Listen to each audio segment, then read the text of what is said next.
okutandika okufulumya ebyapa ku mataka ge bali bamaze okubba era ne bagatwala by force okutandika okumula kina na mukanga ne batandika okukyusa ebyapa bamala okukyusa ebyapa Museveni atandika okukola kye tuyita land reforms. Museveni bw'akola land reforms ng'akyusa amateeka gonna agaaliwo ag'obwannannyini n'obutuuze ku mataka gano mwenna temwakitegeera. Mu nkola ey'akankubbe nga webase Museveni bana batandika okuowninga ettaka yadde Museveni teyina adde ekijiiko ky'ettaka ekya jjiiko enywesa abaana eddagala ery'ekifuba. Wabula olw'ensonga nti balina enkola yaabwe eyafuuyirira nga bw'obba Museveni yamakinga sure nti bakozesa system nga bamaze okuwamba batandika okubba ebyapa n'okubba amataka nga bakozesa system yaabwe. Yensonga lwaki nti kati ennaku zino Abanyarwanda abasinga obungi bafuna amataka aga mayiro era balina ebyapa mu Buganda naye nga bakikola bumenyi bw'amateeka. Ekyo bamala okukikola bateekawo system ey'okutandika okutrackinga ba landlords abayina dormant lands n'abo ba landlords abayina amataka nga bakozesa ebyapa. Ebyapa bimwe babisazaamu bannannyini byapa basinga obungi babatta ebirala babibbira mu mabanka ne babikyusa n'okuteekawo obuvuyo mu judicial system okutwala amataka g'abantu. Ekyo mukimanyi bulungi nnyo. Kati wulira ensonga lwaki Museveni yakolanga ennongoosereza mu mateeka g'amataka olw'ensonga yakimanya waliwo obuzibu butya yakimanya si munnansi. Ndi wano okutegeeza buli muntu yenna gwe yeeyita Omunyarwanda Museveni gwasobye n'ajja mu Uganda nammwe Abasomali Abaethiopia Abayindi Abachina n'abantu abala mwenna abali mu system ya Museveni currently nga muli bagwira mu owning ettaka mu Uganda ekyo mumenya amateeka. Nkiddamu whoever right now owning land in Uganda but mostly in Uganda, when you know it clearly that you are a foreigner, even if you're a foreigner from Kenya, even if you're a foreigner from South Sudan, from Congo, from Rwanda, from Burundi, from Tanzania, from China, from India or elsewhere, you know that you are a foreigner, even if you're a black man, and we know that you're a foreigner.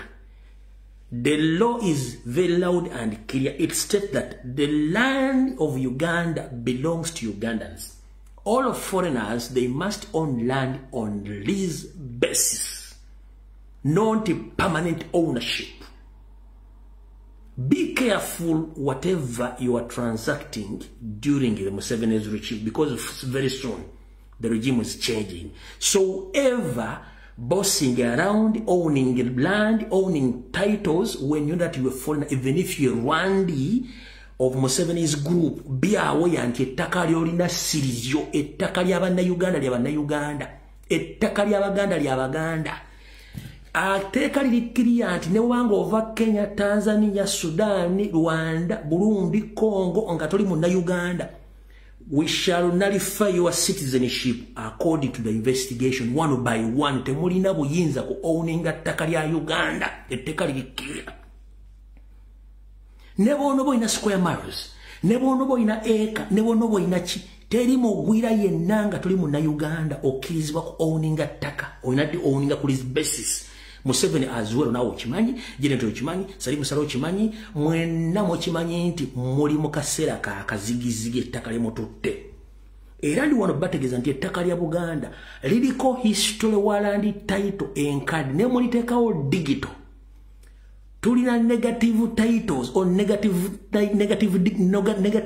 digital titles eziri mu Bungereza ezitavangayo gye ziri. Wadde mukozesa entebe land board ne Uganda Commission ne district land boards okutwala ettaka lya Buganda, buli Muganda ayina endagaano, ayina ekyapa kye kijja kubanga omusango omukadde gwe guwoza omupya emkompoza. Nkiddemu omusango omukadde gwe guwoza omupya empoza. Ne munaatwala amataka ne mukola ebyapa byonna ebipya, waliwo kye tuyita original mother title. Mwe kye mukola kye bayita unlawful forceful transfer of titles from the mother titles without authorization from the rightful owners. Mwechimukola cha busiru. Mudira ebyapa ebikadde mugati mbisazizaamu ne muteeka biri digital. Ne mwerabira nti ebiri digital currently mulina reference gye muli bifaringako enkadde eyaliwo nti ko bali basing okuddamu to recall or to revoke all the titles mulina essaawa zino. Lwaki? Ensi zonna ziriko ba historicals n'amataka galiko historical records. Kyovula ati ne mu komite mbiramu abakadde aweebuzibwako ensonga bwe tutona ebyapa byonna ebikadde biriyitibwa bibuuzibweko ensonga nti owaaye ekyapa ekya Nakivubo Stadium omugagga hamu kwatudde kuliko mother title yaani. Mother title ya Buganda bagiwa abalwanyi abali bava ebbama mu Ssematalo nti hamu alina nti alina digital Museveni yagimuwa. Teri kugenda asome mu kooti simanyi ekyo ekyapa wakati council buli property liko either oleta guleda n'ogisenako but ettaka lisigala lyennyini lyo. Simanyi nzimbye Kamwese, simanyi nzimbye Lubowa, simanyi nzimbye ne kuliko ebyapa ebyasookawo bikaawo kadda kaasangwawo. Kyovula tubagamba nti omuzzukulu tayigiriza jjajjaawe kususa ggi. Obaka buno musindikira Mayiga n'akabinja akali Mengo ne Museveni. Omuzzukulu tayigiriza jjajjaawe kususa ggi. Kitegeeza amataka gonna ge mutunze via Buganda Land Board nga mugaguza Museveni n'akabinja ke kali akabanyola kenjogerako byonna bwefufulufu. Waliwo mother title oba waliwo grand titles eziriwo grand land titles eziriwo eziriyitibwa zidde ziverifying transfer. Ndi transfer za mutezali genuine kubanga omuntu okuwettaka kubeerako transfer forms is rightful owner nga akuwettaka lye nga yeesiimidde so singa obyeribe. Tetugenda kulwawa tugenze mu maaso. Kyovula mbakubiriza omulala kubaga nti mukuume ebyapa byammwe mukuume endagaano zammwe temuzisuula. Gwe newonowa ofudde omwana wo waali he or she will claim that land period. Ekyo mukitegedde bulungi nnyo. Museveni bw'amala okumanya ekintu ekyo nakati nkimutegeeza akitegeere.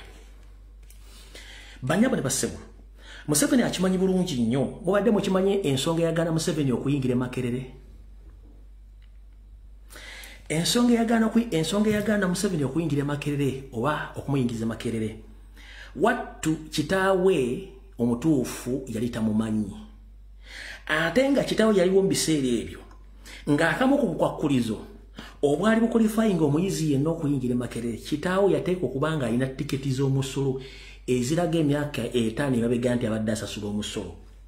Gwe yayitanga kitaawe muleeta okubeera okuwayo tiketi z'omusolo nga watu taweza di tiketi n'emu ey'omusolo kikakwakuliza akajja Museveni okuyingira Makerere si kirala. Ali kunansinga emyaka jjajja wange ssenga wange n'abali Makerere mu biseera ebyo mujja kukola posti zammwe musirike mu WhatsApp gumugero mbu ekyayogera kituufu. Ekyagaana Museveni okuyingira Makerere qualification ezali zisabibwa mu Makerere kwaliko tiketi z'omusolo ez'emyaka 5 ze baali basaba buli muzaddewo ozipresentinga nga some of the qualification okukkiriza okuyingira mu university eyo n'okulaga obunansi bwo nti kitaawo munnansi era abadde asasula emisolo y'ensonga lwaki qualification eyajjamu Museveni. Kuno kwali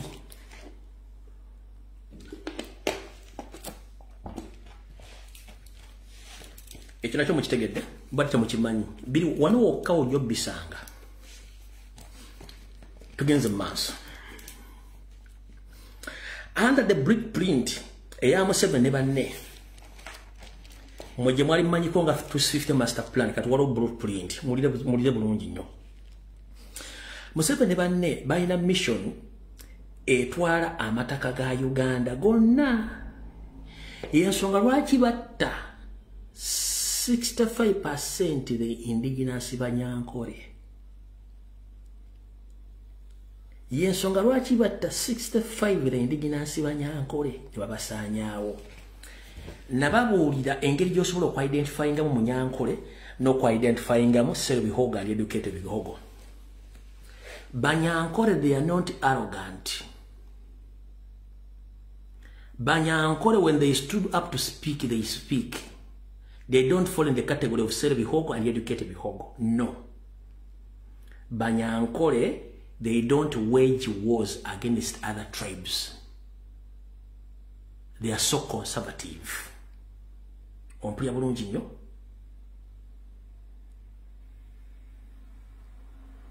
Njagala ndetere video oba history akulaga before Museveni nti Abanyankole balina olutalo n'amawanga amalala. Mchala Margaret Nanyonga kuno kwoli n'abantu abasimanyi kuna bansinga emyaka. Njagala ndetere history wonna mu kitabu nti Abanyankole balina olutalo ne tribes endala. Wandiika ano nga bamala okwesimula mu face. Njagala kulaga the difference between Banyankole and Museveni's group.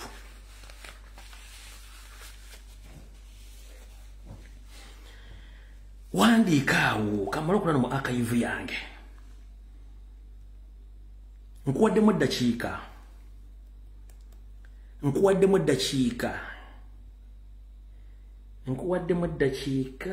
wano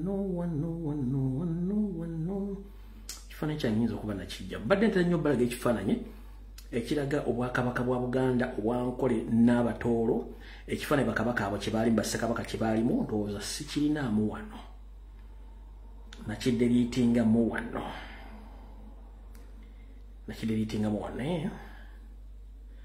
manyi olumu bwe mpa nyinza obutabiraba wano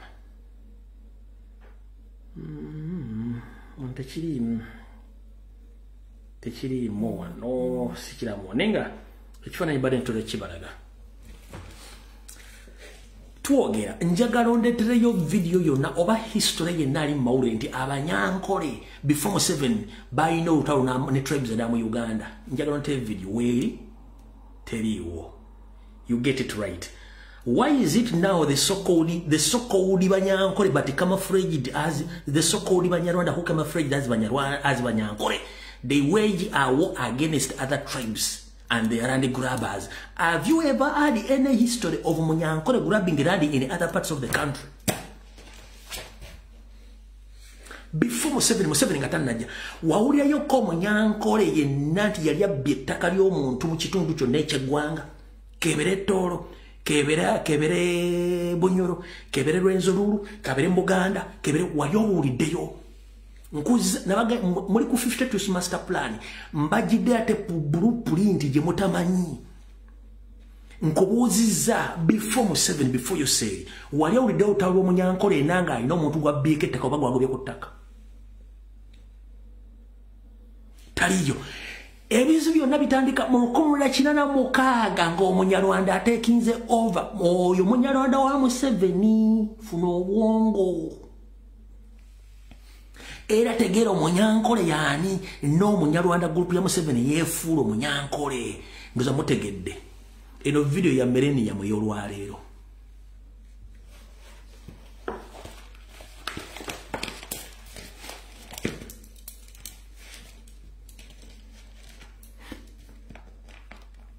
Yensonga lwaki buli avaayo okuvuma currently ng'avuma Abaganda avuma Kabaka ke kabinja kali kembagambye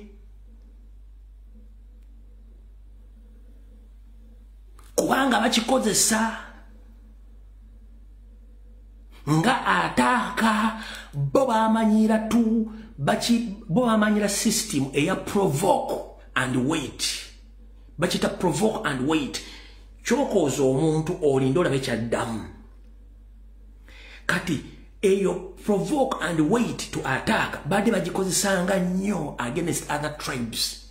Abanyankole baki bakoze ne babatira mu malawo bazze mu Buganda tuli kwate musamutegedde bulungi nnyo. Tugenze mu maaso nabagenda video nzibu nnyo ey'olwaleero. So mu mission y'okutwala amataka byonna bitandika mu 1996 Museveni abikola okutwala amataka naye nga atwala amataka gano nga kibaagala okukola mission yaabwe naye nga mission eno waliwo abatagiriimu nkiddamu si buli Munyarwanda nti ali mu mission ya 50 master plan era si buli Munyarwanda nti atta no eno group ya Museveni n'akabinja kaabwe akatono ak'Abanyarwanda abalina ideology ey'okukola 250 master plan ne blueprint yaabwe. Not everyone is that he's a problem to Ugandans. No. No, a big no. But Museveni's group and his small group, Mwawula Lwabogo, aina mentality yemu, yeyo group. Ndawana baja social media okuvuma kabaka n'okuvuma Buganda. That's the same group. Siba Nyankole, not indigenous Siba Nyankole, no. Wakuba nti boogera Olunyankole. Kati, plani zaabwe za 250 master plan. Zali to control Burundi, to control Rwanda, to control DRC Congo, as well nga Uganda yegenda okufuuka headquarters zaabwe. Mukusooka batwainga ko Burundi ne balema, ne batwainga ko Rwanda ne balema, ne batwainga ko DRC Congo ne balema, ne batwainga ko Uganda at first ne balema, but they managed to capture Uganda using Baganda, who didn't knew the mission of Museveni and his group. Muzima Burundi basindikanga ba agenti bawe ne ba penetrating na kati munda bakyalimu. Rwanda bayinanga ba agenti bawe na kati bakyaliyo na kati balya. Congo as well kibakola kyekimu. Kati Uganda yomero jwa ba Uganda system yawe itandi ku cooperatinga. Nga Uganda ye nasale bedi yeno yetandi soko facilitatinga okufundinga 50 master plan ne blueprint yawe eyoku taking over East and Central Africa under their 250 master plan ku blueprint yawe. Mukitegedde bulungi. Uganda yedikota era ye banka yawe gye bakozesa n'oku traininga ebintu bye byonna obuchafu bagenda okukola nga bino bebesinga mu East Africa to control nga Uganda ye center point. Tugenze maaso. Omuvubuka ono gwe bagamba nti baamukuttego muyita Kapeke. Stali omu. Statement zizo zikolewa abantu ab'enjawulo ab'ekika ekyo. Eyo yabadde bagiyita reported speech. Nkiddamu. Statement omuvubuka oyo gwe bayita Kapeke yeeyogedde ti si yo yekka bangi be batuma okukola reported speech. Lwaki? Omuntu yenna alina obwongo obutegeera kizibu nnyo okuvaamu ekigambo ekivumo oba ekiwemula n'ogera ne weetonda ate. Kubanga nze bwe nkola video zange mmanyi nti video gye ngenda okukola sigenda gideliitingayo egenda kubeera for record purpose. Era bye njogera mba mbitegeeza. Kati omuntu ajja n'akola statement n'adeliitingayo video n'olugina abantu nga tomanyi nti n'amala ne yeetonda kitegeeza nti it was a reported speech obaka waatuuse gye badde babwagala. Tali omu yekka. Bangi abadde babikola. Abaabwe basooka ne bakendeeramu ne batandika okusindika abantu babawanga ssente okujja okuvuma n'okujerega mu Buganda abo nabo abalabanga bulungi nnyo. Kati kye mutannategeera Gashumba azannya muzannyo ki olwalwo njalango bategeeze. Gashumba catalyst abamanyi science abamanyi okutabula chemicals. Gashumba catalyst mukutabula chemicals. Gashumba catalyst lwaki grupu y'Abanyarwanda abajjedda ne bafuka bana Uganda abatasobola kwogera bigambo biffe twagala kufuna citizenship twagala kukola biki tebasobola byogera. Kati ye Museveni alina okufunawo omuntu ali vocal ngali popular known to camouflage nti is backing Banyarwanda as well nga asindika ne message y'Abanyarwanda okubalaga nti they are germinating, they are taking over silole nga temumanyi. Yensonga lwaki omuvubuka ono of all people gye yagenze okureportinga yagenze nti yagenze wa Gashumba gy'abakolera apology gy'akola nti yasose kwetondera Museveni. Mu statement y'omwana ng'avuma Ssaabasajja Kabaka n'okujolo ng'Abaganda mwawuliddemu ng'agati Museveni ng'avumye Museveni bamwemudde. Lwaki yagenze kusooka kwetondera Museveni n'okwetondera Abanyarwanda banne n'alyoka asembeyo Ssaabasajja Kabaka n'Abaganda? Tofuna bwongo obwo. Yavumyeko Museveni, yavumyeko Abanyarwanda. Lwaki yetondedde Abanyarwanda n'etondera Museveni n'asembya Abaganda ne Ssaabasajja Kabaka? Mufune obwongo mutegeere. Gashumba ye coordinator ye catalyst bakulaga ekintu n'akikulaga na ye kennyini yabadde agamba nti bwe munatutiisatiisa tujja kufuuka M23. Eyo Gashumba ye yakyogera ne Andrew Mwenda nono musajja wa Kalevu akaine embuzi zine za kimeme ono we Masaka mbidde mukasa same statement zibakozesa kandozola coordination kati Gashumba tabamalira budde Gashumba catalyst mu system eno ne Andrew Mwenda. They pretend that they are against the statements which these boys are making on social media, but they are the one fueling, funding those statements, and they are one backing up those people. Temuna chitegera, muchitegedde bulungi. Out of the devil. Embozi yo mwana yabadde direct reported speech ngeva mu state bulungi nnyo. Yensonga lwaki tewali polisi yagambye nti egenda muggulako omusango? No. Wawude polisi bagubulogoda omusango? No. Wawude kibozibozi mbamukutte. Eyo yabadde just pretense. Tebannamukwatako. Ali mu bintu byakola.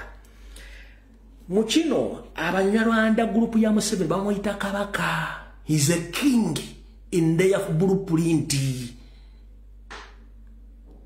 Museveni kingi wabo in their blueprint. Omwana message yayogedde mwate mugitegedde. Museveni, when they sit at Rwachitula and Kisozi, Museveni is called a king. Rwabogo mistakenly yagamba you shall work for them, for them they become kings and the princes. Was he stupid? He was meaning what he was stating what yali ayogera yali akitegeeza. Kansoke nkuddize akatambi kano olyoka otegeere.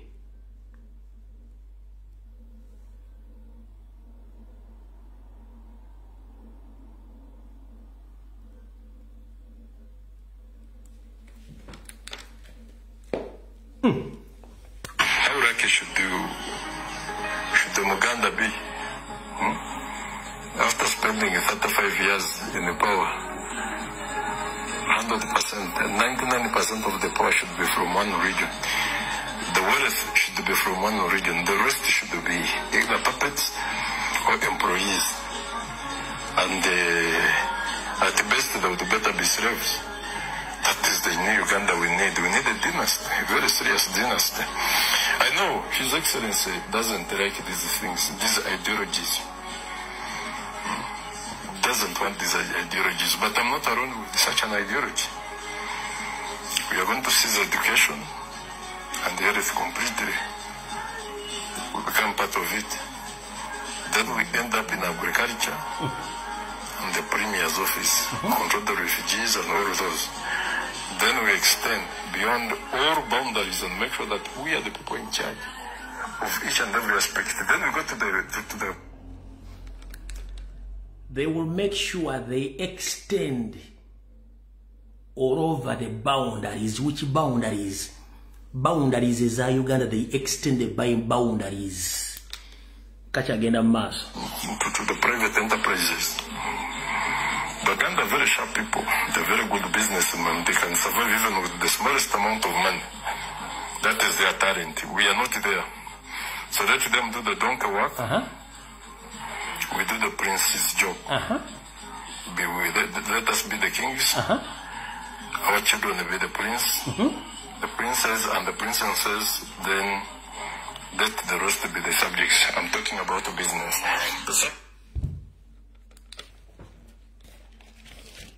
Kalingo dabo boza kapeka byayogedde adabi jawa. Agende Museveni kabaka waabwe. Kyenkugambye ti mu meeting abazituddemu Museveni kabaka waabwe. Era bano abaabwe agenti mu mukole bo bafoke balangira abana babira bambejja n'abalangira mwenga muyaggayaga tukyagenda mu maaso.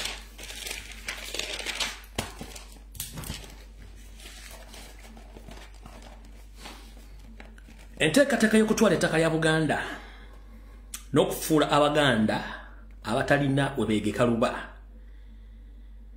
yeeno wano wammanga. Tusooke twala ettaka lyonna eribodalinga ne ebitundu ebirala ebya Buganda weekoma tulitwala lyonna erya Katokolido ya Buganda yonna ettaka almost balitutte. Ettaka erisigaddewo bagenda ddikola batya? Erisigaddewo nga bafunza bamala Uganda. One, ekisookera ddala tulina okufuba okulanga Abaganda bafuuka landless, which is almost 40 ku 60.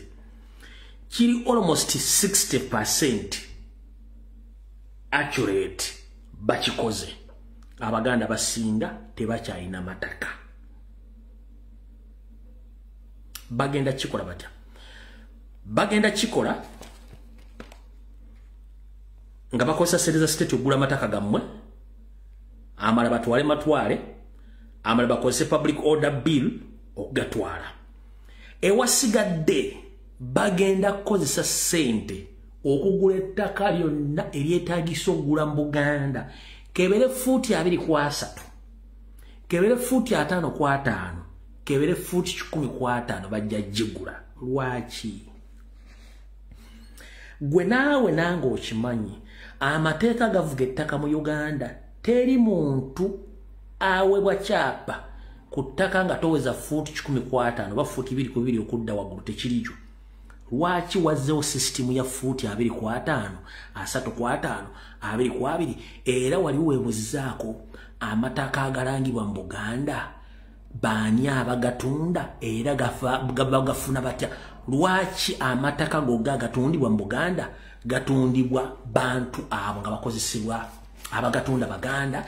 Mumanya abagagula, mumanya abagula amataka ago.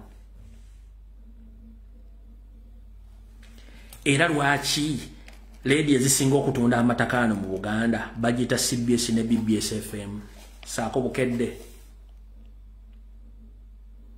ne Simba yako?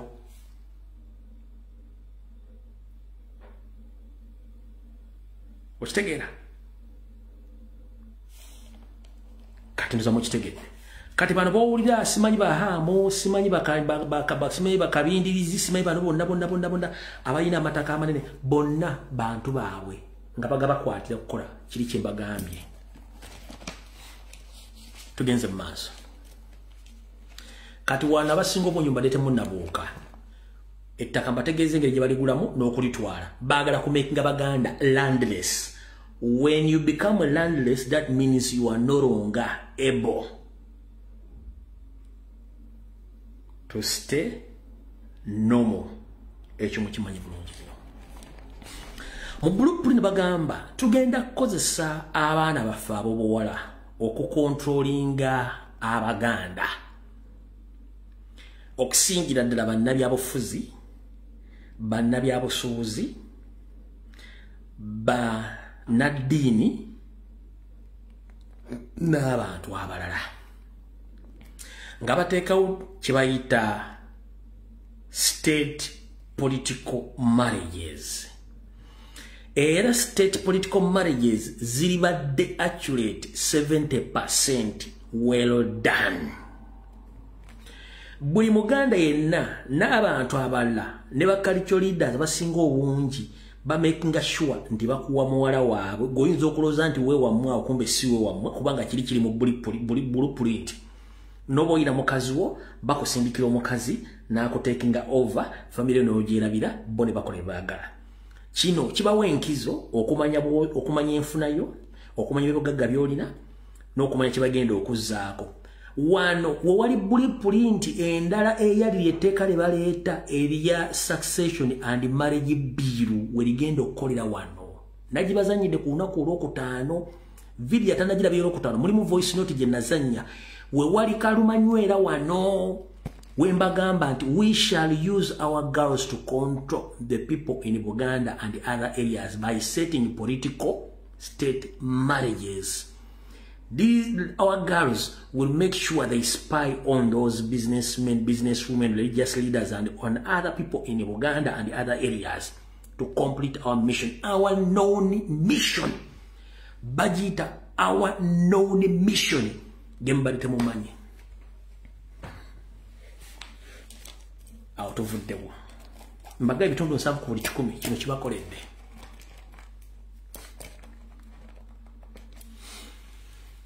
Mukino bagamba tugenda kozesa omukisa okubalumya obwavu bo bafulume eggwanga nga tubasikiza abantu baffe mpola mpola. Nenga kye tugenda okukola nga abantu baffe bantu ba passport ne national IDs bw'ogenda Rwanda ne Burundi South Sudan Abasomali Eritrea abasinga obungi balina Ugandan passport ne national IDs ba agenti babasinga obungi balina diplomatic passport. That's when diplomatic passport mu Uganda yakyeno mbuzi ejina kubanga abantu ba state operative bakola emirimu gyabwe bebawa passport zino.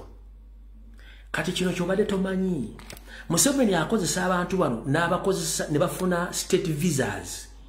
Kyovola bakyanguyira nnyo omuntu aba state operative okufuna visa ezabuli nsi ne bagenda to operate on orders of Museveni.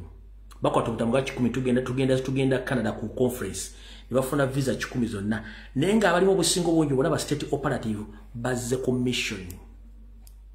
So tosanga omuntu no muta simemu na Uganda abamu temumanyi bakola buli ninga ba visa state operative abali around bagenda kola milimu gyabwe.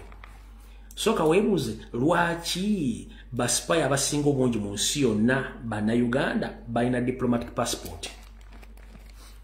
Lwaki baspy abasingo bonji bali mu America bali Canada bali UK bali mu Europe. Ene wamwe gye babasindika okubona abona mu slavery modern slavery Middle East abaliyo batono nnyo. Era soka webuze ku nsi Rwanda bwavu bwerina yonga Rwanda bwavu bwerina lwaki mu nsi zineza Middle East toleyo company ereta baana bwabwe genda kuba kye okubera mbwawo sigala bwa osibwa basikitebiriyo abaana babbe bali bakozesa mu diplomatic missions mu America, Canada, Bungereza, Europe, ayogera Uganda, ayogera Luzungu, irenze no koza ndi mu Uganda kumbe ali commission. Chenjagala ofuna obwongo bano bo ensize bafunira mu visa ne diplomatic passport babira mu nsize babamenyedde banji nnyo abasinga obungi mujja kitegeera abali mu ddago bayagala kimanya babuuze era boyogera ku stories za struggle ng'oyagala okudetectinga Omunyarwanda yenna nti si muna Uganda dayogera Luganda tandika okwogera politics ng'oyogera ku kintu kya change ajana kuchawa ajana kuchusa face just to detect them yogera ku mbozi za change mu Uganda ng'oli mu America ng'oli mu committee yabo mu America Canada Bungereza Europe ajja kuchusa face. In fact atandika n'okutandika okutracking nga amanya nti mwamwa wagala okujja ku government ekyo nakyo mukitegedde bulungi nnyo saagala ndwewo. We shall create companies okutwala bana Uganda bonna abatwala Middle East wabula baabwe babeera mu nsi ziri ezalagirwa eno tebabeerayo nza mukitegedde bulungi nnyo. Abatono nnyo abeera these are junior spies abatayina byakola nga balireze enough be basobola okusindika Middle East, Dubai, Saudi Arabia, Qatar. Just okuba banyi tabali yote balina nnyo threat tugenze maaso.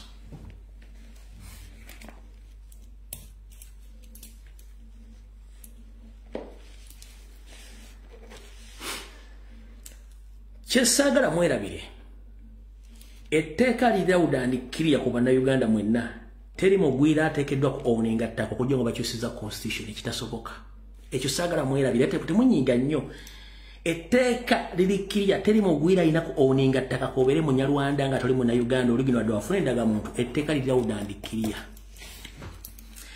Woyagala otegere omutaabuukira Museveni kwekudira constitution 1995 newandiikiramu eggwanga ly'Abanyarwanda. Ekyo temwakibuuka. Obutaabukira blueprint ye Museveni oganti ataddewo land reforms ng'omuntu yenna bw'ajja n'asinga ku ttaka ly'emyaka 10 nga totegedde alibaddeko atya omuntu oyo abeera ne ownership y'ettaka either omusasula okuvako balisigala temwategera kakodyako. Yali apevingira ekkubo abantu be bano bayagala basiisire ku ttaka eryo teyakikola tirakikolera mu yali akikolera abantu be bafune ownership. Tugenze mu maaso. Kati eno session esembayo mwenna abalina ku myaka nga muludde mu history muli bulungi nnyo. 2009 Ssaabasajja Kabaka b'Omuganda ogenda e Kayunga ensasa ge yagwawo. Ssaabasajja Kabaka ne blocking obutagendayo mu biseera ebyo yali Katikkiro yali JB yali mukulu wa yali wekitiibwa Engineer JB Walusimbi. Era Buganda yateeka okwekalakaasa okw'amaanyi kwali kwa nnaku nga 3. Mu kwekalakaasa okwo kwasumbwa nnyo Museveni n'atandika okuba essimu za Ssaabasajja Kabaka nga tazikwata nga Ssaabasajja Kabaka munyiivu. Ekintu ekyo kyaviirako Museveni Ngibisera byali amejeno yali mukulu omugenzi alonda Nyikirima yali amejeno. Museveni olutalo lw'Okayunga badunyinyitira mbu yakwatibwa obusungu okusinzira ku sose zange. Okumanya akasajja kano katemu kalinga enjala eruma ekiro ne Kabaka teyakitegera n'Abaganda basinga temwakitegera kankibannyonnyole. Museveni Abaganda batabuka nga baagala okukumujja mu buyinza ku lw'Ekayunga. Museveni yalagira amekomanda ebiseera byo yennyini gwe yettira oluvannyuma omugenzi Nyakirima n'amugamba mpadde orders situla MIG ogenda okuba olubiri lw'ebbanda okuba n'olubiri lw'Emmengo luteeke wansi saagala mutebikumanyera nga bw'ate waayogera nkiddamu Museveni kuno kwoli mutabani w'okwali n'abamajja abakyali abalamu baaliwo wagamba omugenzi Nyakirima asitule ennyonyi MIG agenda akuba olubiri lw'ebbanda omwali Ssaabasajja Kabaka n'olw'Emmengo.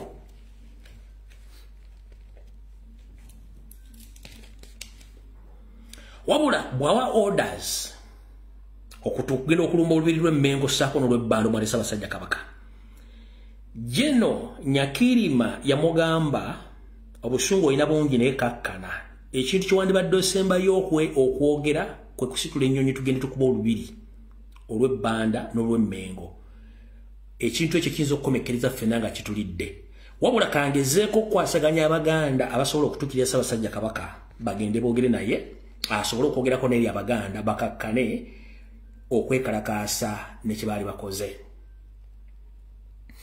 Omugenzi Nyikirima mu biseera ebyo yagezako okubira Abaganda abamu basobole okwogera ne Kabaka naye nga mmye.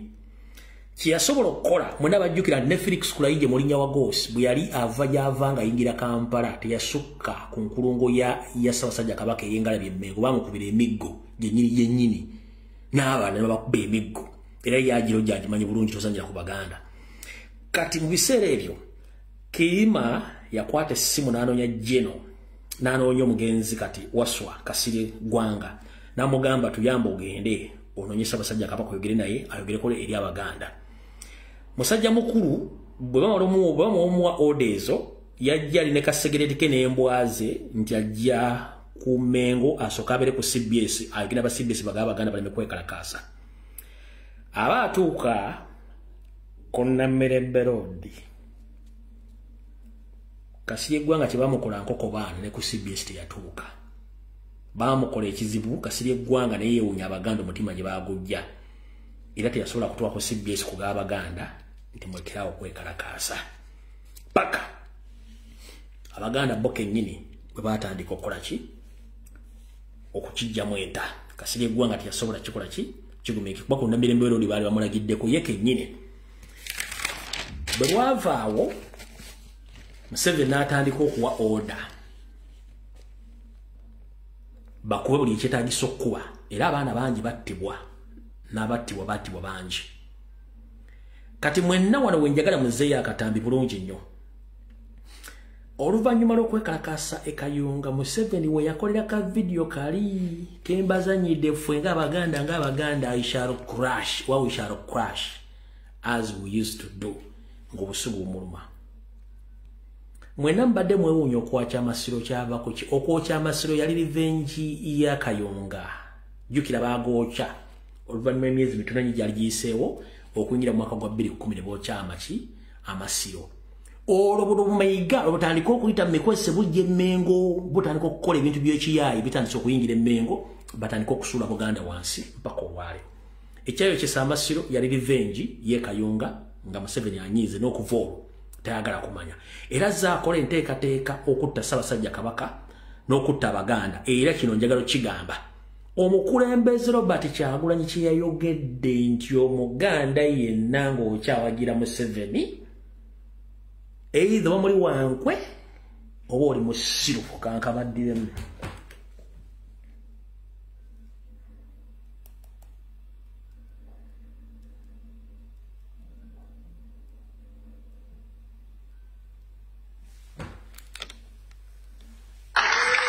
Omuntu mu Buganda muno ng'akyawagira Museveni oyo ebintu bibiri erina musiru nnyo mubi nnyo. Obadde ebbanga ddene nga bakuvuma enku wano mu Buganda. Kituufu mu Buganda mulimu abenkwe. Abo be mulaba beekulu Sani Museveni beebe enkwe. Kubanga omuntu bw'ajja n'afufukaza nnyoko n'ekitaawo, omuntu bw'ajja n'akolako ebikolobero, ate ne okulwisa naye obeera waki? Bigamu president byayogedde bikulu nnyo era nabagambye for reference omuntu gw'onoowulira ng'avuddeyo condemning ebigambo ebyo gwe baba badde boogerako.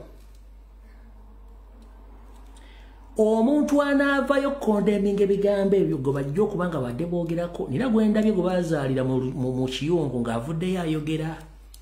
Oyo nnyinza n'omuddira enkya oba ku lwokubiri muwuliddeko ng'ayogera. Kati bw'abanga president yamentioninze omuntu nti gundi gwe ojjawa audacity etandika okukondeming ebigambo omusajja byayogedde nga byadde this was a general statement against those who support Museveni nga tebamanyi Museveni ye mulabe waabwe. Kati gojjawo olukusa ate olugamba otandise okusingularizinga statement otandise gifulanga eri personal. Kitegeeza bw'ovaayo to condemn what to talk about that message nga weefula Muganda. The president was talking about you. Bw'aba teyakwogeddeko gwe ng'omuntu kitegeeza oli mubi nnyo. Tugenze mu maaso. Omusajja bw'amala okukola revenge okwokya amasiro n'ayingiza bamayiga Emmengo okutandika okukola ebintu byabwe. N'olwaleero bakyagenda mu maaso okukola enteekateeka ze zimu ez'okusaanyawo Buganda. Mukitegedde bulungi ye mbadde nduddamu n'ansonyiwa. Mukitegedde bulungi n'enteekateeka zikyagenda mu maaso ez'okusaanyawo Buganda. So tebakulya sente zo nti ekyayo kisamasiro kyali kirala nnyo kyava ku kintu ky'ekayunga olw'ensonga nti Kabaka yali amaze ofuna obutakkaanya ne Museveni ng'amaze otegeera ekigendererwa kye na buli kimu nga bwe kyali. Era 2011 kwe kwokya amasiro n'okuteekawo mayiga Emmengo okutandika okontrolinga n'okusaanyawo Bwakabaka n'okusaanyawo Ssaabasajja Kabaka mission nga bweri. Y'ensonga lwaki abasajja bano tebanjagalirako ddala. Y'ensonga lwaki mbadde bataddewo ssente nnyingi ku social media okukola ebintu byonna okulowoozesa Abaganda nti tulwana Buganda kumba ate tutaasa Buganda. Muwulidde bulungi nnyo. So nno y'ensonga enkulu nga bweri mu video ya leero. Kati okujjako gwe ng'oliko akatuli ku bwongo nga totegedde blueprint nga totegedde master plan y'abaana basajja then ejja kuba oliko ekizibu mu Uganda n'ensi nga bw'etambula nga twolekera akalulu ka protest vote. Tetuli mu byabufuzi byokka wabula tulwanyisa occupation. Which occupation abantu abala yinza obbatwalira obudde okutegeera nti tulwanisa amawanga abiri, Rwanda ne Uganda. Kubanga abakulu mu Rwanda basinga obungi balina amataka e Uganda ge babba obubbi. Era nga bagukoleko bizinesi zaabwe. Bwe batunda e Uganda ku mataka ge bafunye ag'obwere nga bagenda bazimba e Rwanda. Era bagagga bazibu. Mu Uganda muyina ki? Temulina. Mukitegedde bulungi nnyo. Bwe mba mukitegedde saagala bamalira kaseera n'akamu wadde obudde okuggyako bagamba buli muntu yenna ndi wano kugamba ebiga byenjogedde olwaleero sisosola mu mawanga sosodde mu ddiini nkugamba ebiga byatajja kugamba ku radio wadde ku TV byefumitirizeemu.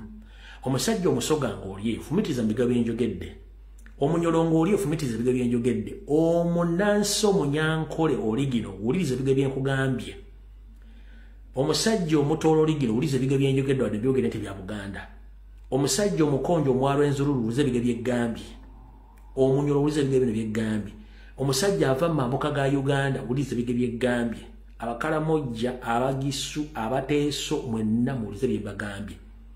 It's not all about politics. It's all about occupation. The reason as to why I'm coming on Wednesday, Friday, and Sunday to air out such information, because in Uganda, nobody can be allowed to air out such information because Museveni fears to be exposed.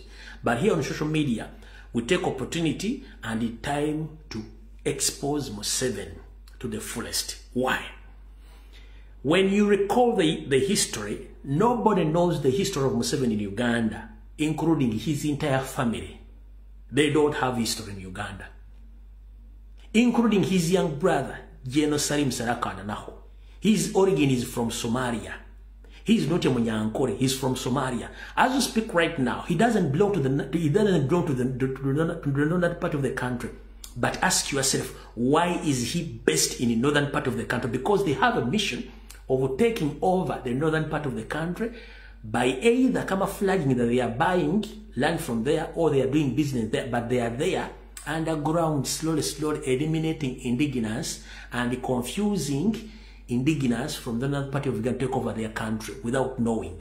But don't forget that Museveni is also using the so-called intellectuals in the judicial system, in the business community, in the political arena to confuse or to just make sure they bribe all the indigenous from what is taking place in their communities. For example, Museveni gave out or donated 100 millions to each and every MP across the country. That money now is being used by the MPs to bribe indigenous, giving around 1,000, 2,000 to all over their constituencies. Remember, some people, they don't have money. If someone gives him 10,000 or 2,000 shillings, he thinks that he had got money for free, but he doesn't know that whatever they are paying him to do, they are giving out their life and their history, their ancestral and their land. That's what's taking place right now. Museveni is having this small group of people who are right now bragging around because they have tried to, they have a lot of money. They are allowed to steal, they are allowed to kill, they have their self-prison in their quarters that they can arrest anyone without knowing that they are the one in control. So please, I'm encouraging each and every Ugandan whenever we are not in politics, we are under occupation. We must find the occupation system. Mujja tuka ekisera nga temwine mugenda kwebaka nga temwine musobola kuliisa nte za muwadde embuzi nga temukyena musobola kubeera nga amataka bagatutte ani agatwala bajja bababuzaabuza nti balina development.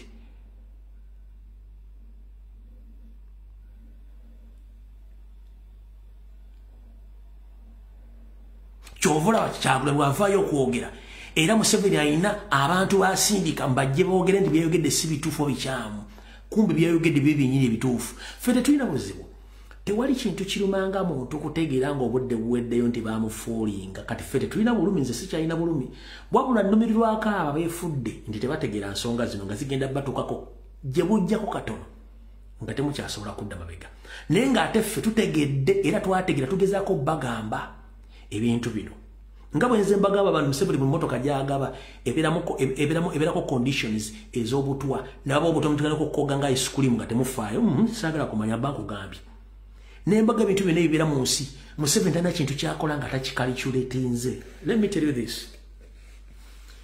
Museveni, the one whom you see right now, he doesn't do or he doesn't make anything without make sure that he had calculated his moves. Even if he appoints you in any office, he knows the reason as why he appointed you. Even if he donates a car, he knows the reason as why he had donated that car. Even if he gives you money, he knows the reason as why he had given you that money. Sometimes he given false powers to some people to show them that they have power, but unfortunately, they don't own power. Power belongs to Museveni only. So please wake up before it's too late. There are ongoing ethnic cleansing in the eastern part of the country, in Karamajong, Teso, and other regions of the country. But no one can come out to talk about those issues because TV stations, radio stations, some bloggers in Kampala, they are paid off to create diversions every time to create diversion. Ask yourself, why is it that the social media platform in Uganda, they have been used for social life than developmental or political issues in Uganda? Because Museveni knows that when you capture social media and you facilitate those full people on social media to promote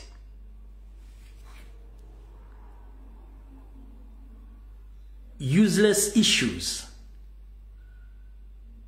for him, he gains what he wants.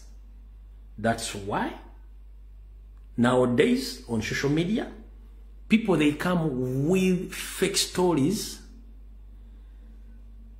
senseless stories, to capture the mind of indigenous Ugandans from the real issues. Bachikola okutandika okuleta ebibozibozi katumta mutasa okola simeli late 9 shows ezo baleta zikapichalinga bwongo gwe kujja ku kintu kye wandibadde concentrating ako nembeera ku ebyo. Zino issues ez'abantu ezikwata ku nsi tebasobola making sure bazibajjako ne bateeka ku issues endala. Kanjala bagamba essawa zino enkala gye ziri zaafulumye teboogera ku nkala wantu bonna. Essawa zino abantu beteekateeka genda kwesimbawo bali ku bintu bya kisiru batadde ku social media. Ukitegera? So njala bagamba nange fobaffe tubukoze nzi sijja kulumwa ng'ebintu bino bina bituuseewo kuba bajja bijja nga bibalaga bulungi nnyo. Essawa zino nga nfundikira komanda ffe Eddie Mutwe bamukutte bamutadde ku bagenda muteko fere ba akiro kivumbi smart wa Bobby ne General Gaddafi n'abalala bakyagenda bakwata kiche baagala tugenda otuuka mu kalulu nga tiimu ya president yona bagiriddewo evuddewo teriyo bakole kye baagala okukola. Don't forget nti baagala kujja president abalabisizza ate n'ekirala temweyirabira nti banoonya spark gye tutajja bawa. Gwakutte Eddie Mutwe tukimanyi mission ya munaba mukutte tubamanyi.